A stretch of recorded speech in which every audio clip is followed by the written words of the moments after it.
I mean, my first reaction is I think it's going to be a huge challenge.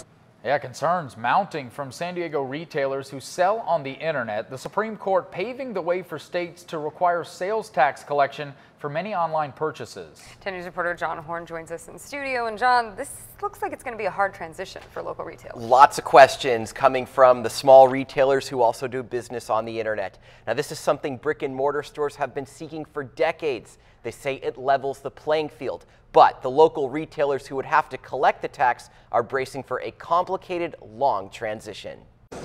So you can line it up. In the back corner of Liberty Station's public market, Boom. you can find Mike DeCerbo engraving letters onto sterling silver dogs. And there it is.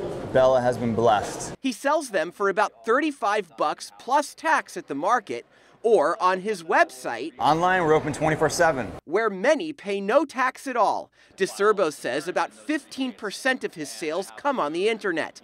And the government doesn't get a penny from customers who live in, say, Arizona or Texas. Now, a Supreme Court ruling could change all of that. People will abandon their carts when they realize that they're buying something from California and they're in Kansas and it's costing them whatever their local sales tax is. The court overturning a 1992 decision that blocked states from collecting sales tax on purchases made over the internet when the seller doesn't have a physical presence in the state. Now, each state can adopt its own sales tax minimums to trigger tax collection. It's creating a lot of questions. It's really tricky, and we are a small business. We don't have that technology to figure out where the person is coming from to charge them the correct tax. DeCerbo already collects sales tax in 3 states. He says filing those returns is a burden in and of itself. It's a huge undertaking, and I'm skeptical that it's going to happen. Now, some online retailers like Amazon already collect sales tax on their direct online purchases.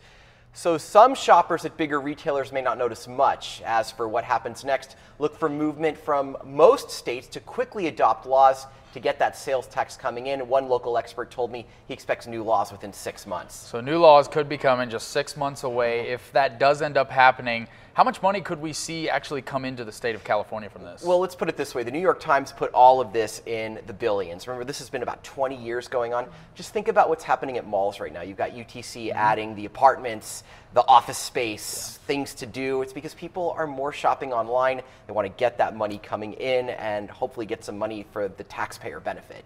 Something to look for in the next 6 months for sure. Yeah, watch that on that checkout line. We will do.